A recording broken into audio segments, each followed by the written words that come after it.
కొండా సురేఖను ఆమంతలా ఆమె ఉంటే ఆమెకు సోదరుడు రఘునందన్ రావు ఒకటి నూలుపోగు అది కూడా ఎందుకు వేసిన నూలుపోగు అంటే ఆ తల్లి పద్మశాలి కాబట్టి ఎవరు కొండా సురేఖ పద్మశాలి బిడ్డ కాబట్టి ఆ పద్మశాలి బిడ్డకు ఏది మగ్గాలకు సంబంధించినటువంటి నూలిపోగు మెడలో వేసిండు అక్క అనే ఉద్దేశంతో అక్క అని స్వాగతం అని వేసిండు వేస్తే దాన్ని ఈ కేడి మీడియా ఏదైతే టిఆర్ఎస్ పార్టీ బీఆర్ఎస్ పార్టీ నాయకులు ఉన్నారో వాళ్ళు రఘునందన్ రావుకు కొండా సురేఖకు లింకు పెట్టి ఇలా కళ్యాణ లక్ష్మి గారు అని చెప్పి చాలా వల్గర్గా ఆమెని దూషించడం జరిగింది.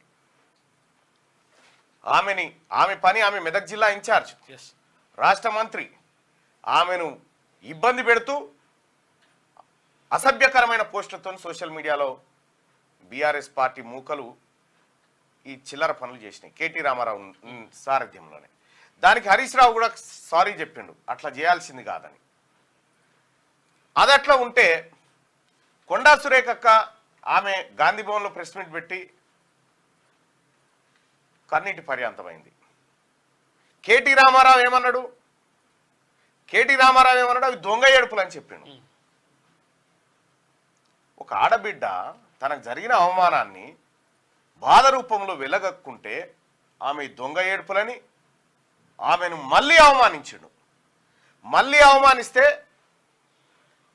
కొండా సురేఖ గారు ఎవరైనా కూడా ఉప్పు కారం తిన్న బిడ్డలు పౌరుషంగల బిడ్డలు కదా పద్మశాలి బిడ్డలు.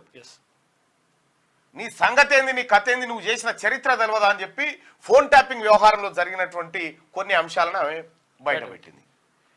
బయట పెట్టంగానే కేటీ రామారావు ఏం చేసిండు తెలివిగా తప్పించుకొని అక్కినేని నాగార్జున కుటుంబాన్ని ముంగడ పెట్టిండుగా. అట్లా ముంగడ పెట్టి ఇప్పుడు డ్రామా ఆడుతూ ఉన్నాడు. అక్కినేని నాగార్జున గారు ఏమంటాడు మమ్మల్ని రాజకీయాల్లోకి లాగొద్దని చెప్పి చెప్తా ఉంటాడు. నేను కూడా అక్కినేని నాగార్జున గారిని అడుగుతా ఉన్నా మీరు రాజకీయాల్లోకి రావద్దు మీరు సినిమా మందం గంత మందం ఉంటే మాకేం ఇబ్బంది లేదు. కానీ 2016 జిహెచ్ఎంసీ ఎన్నికలు ఎప్పుడు జరిగినాయి? 2016 జిహెచ్ఎంసీ ఎన్నికలు జరిగినటువంటి టైంలో ఇదే అక్కినేని నాగార్జున గారు వచ్చి కేటీ రామారావుతో Ram you did great job అని బీఆర్ఎస్ పార్టీ కోట్లేమని చెప్పిండు. ఈయన పరోక్షంగా బీఆర్ఎస్ పార్టీకి క్యాంపెయినర్గా అయిండు. బీఆర్ఎస్ పార్టీకి క్యాంపెయినర్గా అక్కినేని నాగార్జున అయిన తర్వాత నీవు బీఆర్ఎస్ పార్టీకి కేటీ రామారావుకు తొత్తుగా మారిన తర్వాత సహజంగానే అక్కినేని వ్యవహారం పైన అందరికీ అనుమానం వచ్చింది. కేటీ రామారావు ఉన్నన్ని రోజులు ఎన్ కన్వెన్షన్ గులగొట్టలే. సిరిసిల్ల చీరలకు బ్రాండ్ అంబాసిడర్ సిరిసిల్ల చీరలకు బ్రాండ్ అంబాసిడర్ చేసుకుని వాళ్ళే ఏమో చేసుకుని తెలంగాణలో ఒక్క ఆడబిడ్డ దొరకనట్టుగా సరే ఏమన్నా చేసుకోరి. ఈ వ్యవహారం మీద సీతక్క తోటి మహిళా మంత్రి కన్నీటిని అవమానపరిచినటువంటి కేటీ రామారావు నాలుకను యాసిడ్తో కలగాలని చెప్పింది. ఇప్పుడు కేటీ రామారావు కొత్త దుకాణం ఏంటంటే నాగార్జున కుటుంబం కొండా సురేఖ. నాగార్జున కుటుంబానికి కొండా సురేఖ కుటుంబానికి ఏం సంబంధమే? అసలు నాగార్జున కుటుంబాన్ని రాజకీయాల్లోకి లాక్కొచ్చిందే కేటీ రామారావు. మరి అటువంటప్పుడు సప్పుడేక ఆమె పని ఆమె చేసుకొని ఉంటున్నటువంటి కొండా సురేఖను అవమానకరంగా సోషల్ మీడియాలో పోస్టులు పెట్టించిన కేటీ రామారావు నువ్వు ఫస్ట్ క్షమాపణ చెప్పాలి కదా. కొండా సురేఖ గారికి క్షమాపణ చెప్పిన తర్వాత నువ్వు మాట్లాడాల్సిండే. చెప్పకుండా ఇంకా మీదికెళ్ళి ఇంకా దబాయించే మాటలు ఇంకా మీ కాలంలో ఉన్నారా?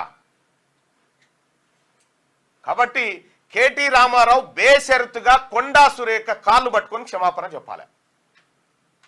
తప్పైంది అక్క అని చెప్పు. నేను పెంచి పోషిస్తున్నటువంటి దొంగ సోషల్ మీడియా నిన్ను తప్పుగా ట్రీట్ చేసింది అక్క అని చెప్పు. క్షమిస్తుంది కొండా సురేఖ గారు. పరువు నష్టం దావా వేస్తాడట. ఎవరి పరువు తీసినావు నువ్వు ఎంతమంది పరువు పుచ్చుకున్నావు ఫోన్ ట్యాపింగ్ లో? ఫోన్ ట్యాపింగ్ కేసు నిజంగా మంచి చేసినే ఉంటే ఎడ్డి ప్రభాకర్ రావు ఎటు వారిపోయిండు, శ్రవణ్ రావు ఎటు వారిపోయిండు? మీరు మంచి పనులే చేసినంటే అడిగి ఎందుకు వస్తలేడు? మీ కన్ఫెషన్ స్టేట్మెంట్ లో మీ అధికారులు చెప్పిరు ప్రముఖుల ఫోన్లన్నీ ట్యాప్ చేసినామని చెప్పిరు. ప్రముఖుల ఫోన్లన్నీ ట్యాప్ చేసినామని చెప్పిరు. అలా నా ఫోన్ కూడా ట్యాప్ చేసి చెప్పిరు. అది కూడా కానీ ఇంకా చీకటి కోణాలు ఎన్నో ఉన్నాయి. ఈ చీకటి కోణాలు బయటికి రావాలి. ఇవాళ జూబ్లీహిల్స్ ఈ ప్రాంతంలో పబ్బులన్నీ పెట్టింది ఎవరు? కేటీఆర్ గారి బామ్మారిది కాదా? ఈ పబ్బులలో డ్రగ్స్ కలకలం లేగలేదా? కొండా సురేఖ గారు మాట్లాడినటువంటి మాటల్లో ఆమె కళ్ళ ముందట పట్టబగటిని సమాజంలో జరిగినటువంటి అంశాలను కొత్తగా ఆమె తీసుకొచ్చి మాట్లాడింది ఏం లేదు.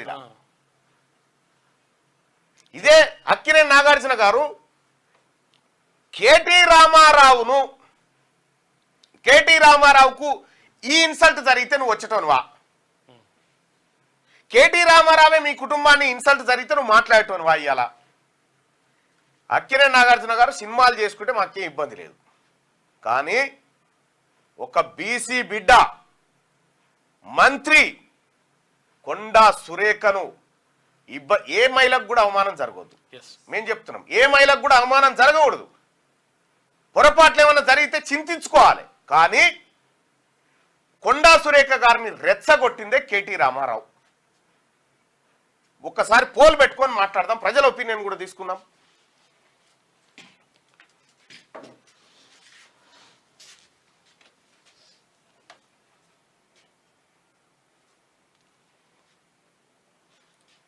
కొండా సురేఖ గారు తన మాటలు ఏమైనా పొరపాటు ఉంటే వెనక్కి తీసుకుంటున్నాను కూడా చెప్పింది.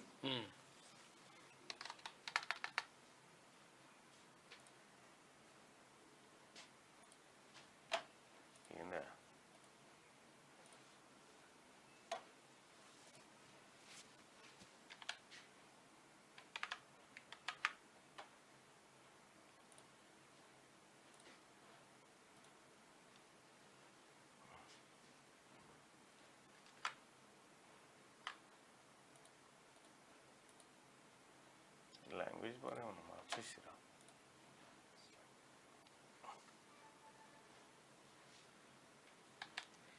ప్రత్యేకంగా దింపేసిన వీడి మళ్ళీ దింపేసిన మొత్తం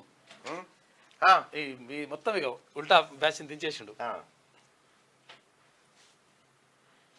ఎందుకు ఒకవైపు మాట్లాడుతూ నిజంగా కేటీఆర్ తప్పు చేస్తే 10 నెలలు అయింది, ఏం పీకుతున్నారంటున్నాడు. పీకుదామంటేనే ఎక్కడో అక్కడ వారిపోయింది కదా. ఎక్కడో అక్కడ ప్రభాకర్ రావు అటెందుకు పోయిండు, ఇటెందుకు పోయిండు. ఒక మాట కొండా సురేఖ గారు నిజంగా ఆమె మనస్సును గాయపరిచిరు కాబట్టి ఆమెను నిజంగా ఏ మహిళ అయినా కూడా ఈ మాటలు మాట్లాడితే వీళ్ళకు కళ్యాణ లక్ష్మి ఎప్పుడు ఇస్తారంటే మీ ఇంట్లో అయితే ఒప్పుకుంటారా? చెప్పురిగా మీ ఇంట్లో అయితే ఒప్పుకుంటారా? అదేదో పనిచేస్తలేదు చూడ. దయచేసి మార్నింగ్ న్యూస్ని లైక్ చేయండి, అలాగే షేర్ చేయండి మిత్రులారా. కొండా సురేఖ విషయంలో కాసేపట్లో పోలు పెట్టుకుందాం. ఏదో చిన్న అది టెక్నికల్ ఇష్యూ ఉంది. ఇంకొక విషయాన్ని మనది అందులో కాపీ చేసాం లేరాదబ్బా దాంట్లో పెట్టి. ఇంకొక విషయం సోదరులారా, ఇది కొండా సురేఖకు సంబంధించినటువంటి లేదంటే ఇక్కడ కేటీ రామారావుకు సంబంధించిన పంచాయతీ. ఇది కేటీఆర్ కు కొండా సురేఖకు సంబంధించిన పంచాయతీ. కేటీ రామారావుకు చాతగాక నాగార్జున కుటుంబాన్ని పక్కకు తెచ్చుకోండు ఇప్పుడు మాట్లాడడానికి సిగ్గుండాలి ఆ మాట చెప్పడానికి. ఇక ఈ అంశం ఇట్లుంటే తీయలే ఇది ఏదంట ఏమే డైలీ